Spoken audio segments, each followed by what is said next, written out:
আসসালামু আলাইকুম, সবাই কেমন আছেন? আজকে আমরা ভালো আছি, ভালো নাও থাকতে পারতাম।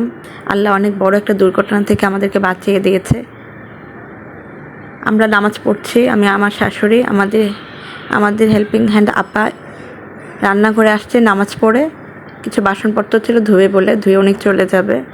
এসে দেখে চুলার ভিতরে আগুন জ্বলছে। উনি তো একদম ভয়ে শেষ, ওনার মাথা ব্যথা উঠে গেছে, টেনশানে ওনার একদম অস্থির অবস্থা, খুবই খারাপ অবস্থা। আমি তাড়াতাড়ি করে নামাজ শেষ করে আমার শাশুড়ির ডাক দিয়ে সবাইকে নিয়ে নিচে চলে গিয়েছি আমরা লাইনের চাবিটা বন্ধ করার জন্য। মিস্ত্রিও পাওয়া যাচ্ছিল না, খুবই বাজে একটা অবস্থা ছিল, টেনশানে আমরা সবাই তো একদম শেষ অবস্থা।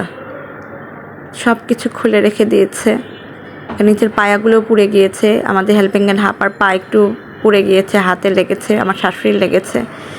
আমাদের জন্য দোয়া করবেন, সবাই সাবধানে থাকবেন, আল্লাহ সবাইকে রহমত করুক।